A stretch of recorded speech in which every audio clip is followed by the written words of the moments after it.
to my channel. So today I'm covering 90 Fiance The Other Way Season 2 Episode 4. So as of the beginning of the season, everything is kind of moving at a very slow pace. We haven't experienced the American really live in that country yet, and we're still seeing them move to the country. And then on top of all that, we're still going to be introduced to another person next week. So I hope by the time next episode is done, we've gotten past all of their flying off to the country. So with that being said, let's get started. First we have Jenny and Sumit. There really wasn't much to talk about these two. Jenny is on her way to India. Sumit is waiting for her. Their number one thing that they want to make sure doesn't happen is no lying. I would say like the theme of this episode is about no lying.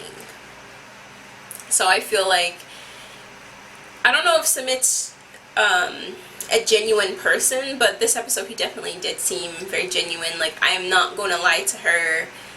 And Jenny finds out that she's going to live in a more rural part of the country, and there's not going to be really security, because it's in order for him to save up to afford the divorce. Plus, Jenny doesn't have money, so it is what it is. They also had some kind of ceremony, housewarming ceremony. I don't know why they didn't do this in the other house, but maybe because they're in a more rural place, this is more of the customs done there. But they get that ceremony done, and then that's kind of it with them. So next we have Armando and Kenneth. There really wasn't much with them as well. Armando comes, he's honest with his parents, and he brings up how he's been feeling for the last 3 years since he's talked to them about him being gay. And the mother seems like she's much more accepting than his father, but they work as a unit. And he tells his parents that he's leaving, he's with a man, and he's taking his daughter with him.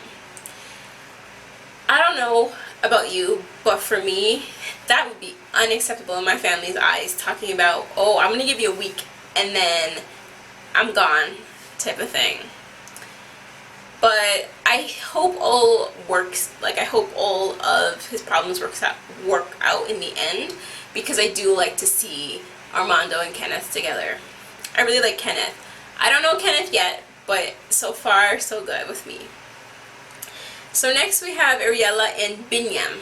I don't know if I kept saying Bingham, but I think his name is Bingham. I will probably nail it by next episode.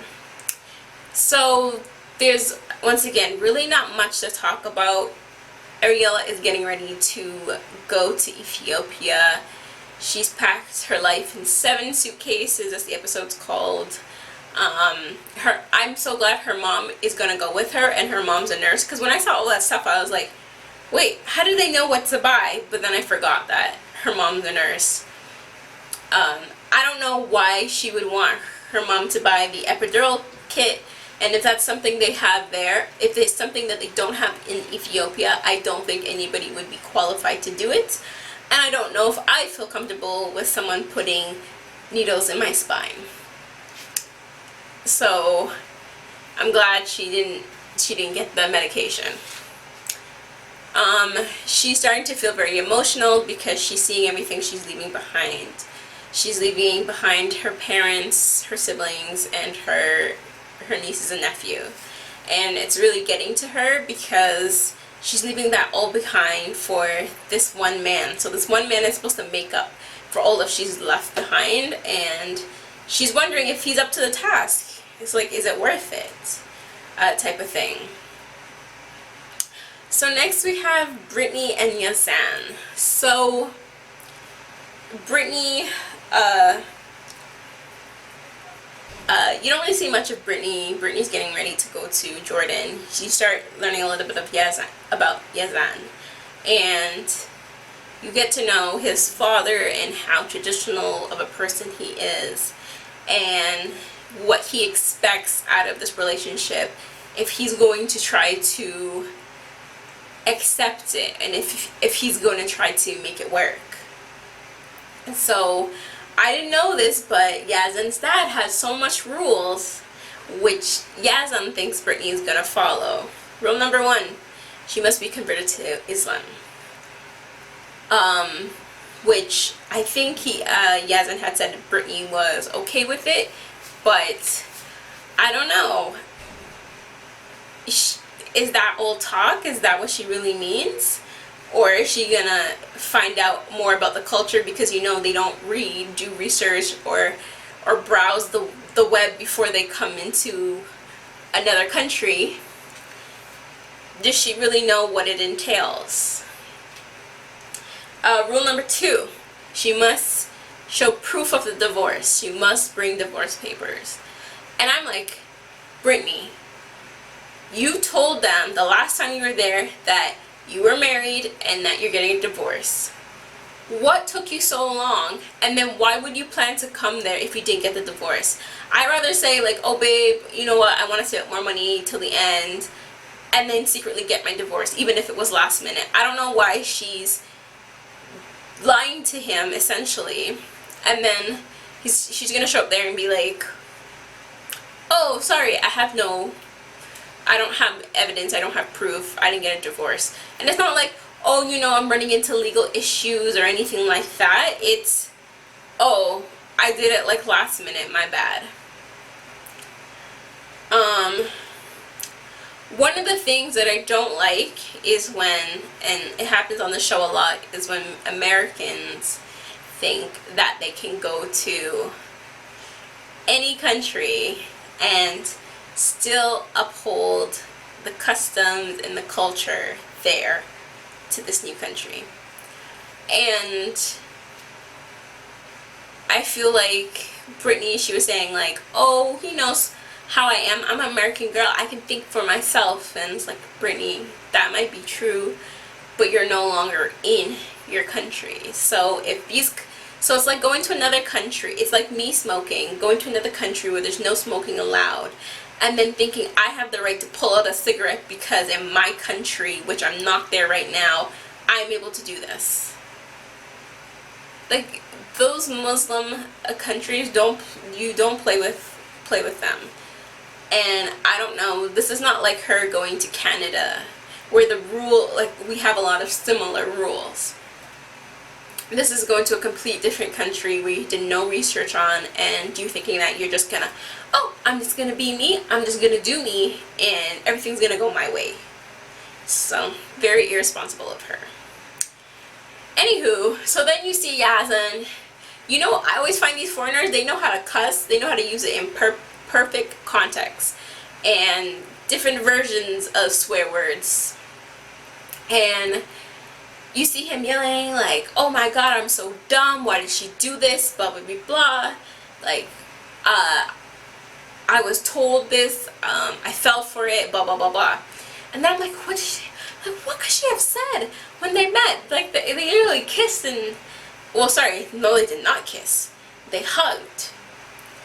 And apparently producers, I don't know if producers from America saw her or the producers from Jordan. Either way, they were just greeting each other and she hugged them, which is not allowed. I can understand that that's something that she might forget, because she just hugged him and these are her friends, so it's not like she would go around hugging random people. This, like, she knows this person, so it's like, oh, hey.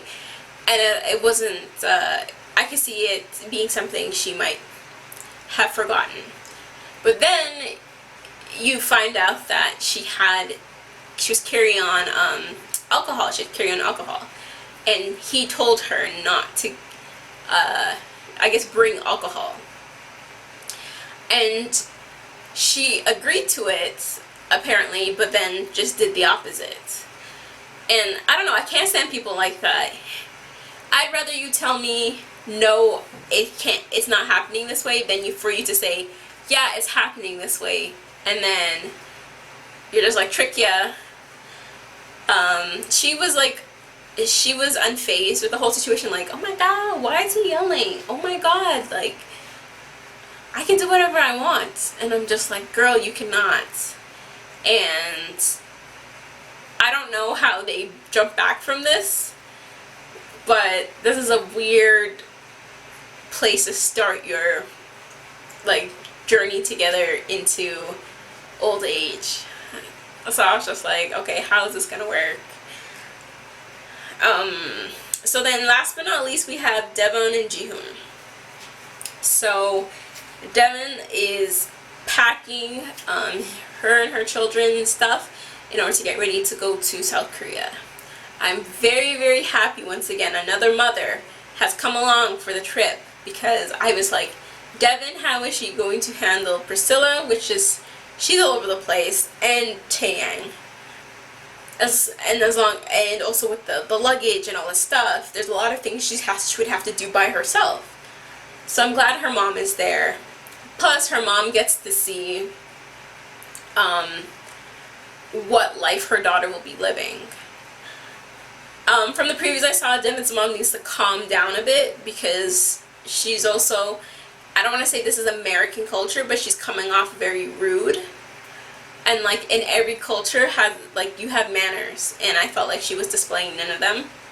So I didn't appreciate that. But Devon's whole thing is like, I need to live in a stable family. I need to be financially stable. I need to make sure that we'll have a roof over our head. I need to make sure that our kids will be taken care of. And I'm only moving here because you said that you are either working towards that or you've gotten certain things.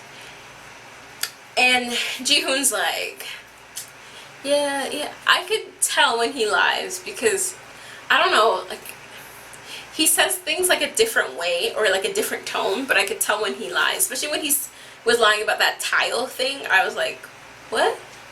I'm like, what? Why are you whispering it? Anyways, we find out that Jihoon, when he was talking to his friends, we find out that not only does he not have this time job, he does delivery, but it's not like a big thing. It's like an on the side type of thing.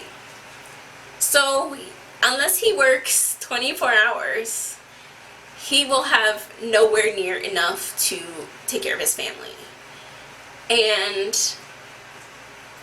Devon keeps asking him about, okay, what are we going to do about this? What are we going to do with this? You have this? You have an apartment? Yeah. He really wanted Devon and the two kids to go shack up with his parents. And his mom has the nerve to say that, like, she wants Jihoon to have a Korean girl. You're lucky that Jihoon has a girl, because a lot of people would not put up with this. Especially because you're just lying to me. It's not like, oh, you know, I do have another job, but I'm embarrassed to tell you what it is. It's like, yeah, that job, that full-time job I said that I have, I've never had it. And I'm not ready for you to come here, and I don't have a place for us to live after the month of that apartment. And then when he's asked, like, okay, like, why are you lying to her? Or why don't you just tell her the truth? He's like, well, then she's not gonna come. So I'm like, instead of you use that as motivation to get your ish together, you're just like, well, if I lie to her, she'll come. If I tell her the truth, she's not gonna want to come. But she's gonna come here, and then I'm gonna be on my F-boy stuff. So I'm just like, Jihoon is trash. Jihoon is a deadbeat, as far as I know. He needs to kind of get his act together, because this is ridiculous. So with that being said, this concludes my recap of 90 Day Fiancé The Other Way, Season 4, Episode 4. Don't forget to like, comment, and subscribe. Thanks for watching.